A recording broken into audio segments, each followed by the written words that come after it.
YS Vijayalakshmi రాజకీయంగా తన కుమారుడి వైపే ఉన్నారని పరోక్షంగా ఇండికేషన్స్ ఇస్తున్నారు. కాంగ్రెస్లో షర్మిల చేరిన తర్వాత ఒక్కసారి కూడా కూతురుతో కనిపించని విజయమ్మ సీఎం జగన్మోహన్ రెడ్డి ఎన్నికల ప్రచారం ప్రారంభం సందర్భంగా ఇడుపులపాయలో వైఎస్ సమాధికి నివాళి అర్పించేందుకు జగన్తో కలిసి వచ్చారు, ప్రార్థనలు చేశారు. ఈ పరిణామంతో విజయమ్మ కుమారుడు జగన్ వైపే ఉన్నట్లుగా రాజకీయంగా సంకేతాలు వెళ్లినట్లే అనుకోవచ్చు. రాజకీయంగా విజయలక్ష్మి తీవ్ర ఒత్తిడిలో ఉన్నారని ఇటీవల పరిణామాలు నిరూపిస్తున్నాయి. కుమార్తె తెలంగాణలో పార్టీ పెట్టిన తర్వాత పూర్తిగా షర్మిలకే అండగా నిలిచారు. తెలంగాణలో షర్మిలకు అండగా ఉండటానికే అంటూ వైఎస్ఆర్సీపీ గౌరవ అధ్యక్షురాలుగా రాజీనామా చేశారు.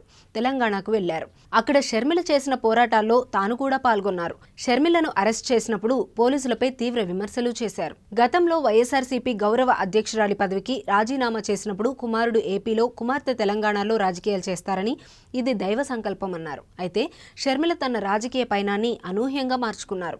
ఆమె వైఎస్ఆర్టీపీని కాంగ్రెస్లో విలీనం చేసేశారు. ఏకంగా ఏపీ పీసీసీ అధ్యక్షురాలిగా బాధ్యతలు తీసుకున్నారు. ఈ విషయంలో షర్మిలకు తల్లి సపోర్ట్ ఉందా లేదా అన్నదానిపై స్పష్టత లేదు. కానీ విజయమ్మ మాత్రం షర్మిలతోనే ఉంటున్నారు. షర్మిల కొడుకు పెళ్లికి, రిసెప్షన్కు సీఎం జగన్తో పాటు కుటుంబ సభ్యులు ఎవరూ హాజరు కాలేదు. కానీ విజయమ్మ మాత్రం వెళ్లారు. విజయమ్మ ఏపీలో షర్మిల కాంగ్రెస్ వ్యవహారాల్లో ఎక్కడా కనిపించలేదు. పార్టీలో చేరే సమయంలో, తర్వాత వివిధ సందర్భాల్లో ఇడుపులపాయకు నివాళులు అర్పించేందుకు వెళ్లిన సమయంలోనూ కనిపించలేదు. అంటే రాజకీయంగా షర్మిల అడుగులకు విజయమ్మ మద్దతు ఇవ్వలేదని అనుకోవచ్చు. తాజాగా జగన్ వెంట రాజకీయ కార్యక్రమం ప్రారంభోత్సవానికి వెళ్లడంతో రాజకీయంగా తన మద్దతు జగన్కే, కుమారుడికే అని చెప్పినట్లయిందన్న అభిప్రాయం రాజకీయ వర్గాల్లో వినిపిస్తోంది. వైఎస్ విజయలక్ష్మి ఎన్నికల ప్రచారంలోనూ పాల్గొనే అవకాశం ఉందని వైసీపీ వర్గాలు చెబుతున్నాయి.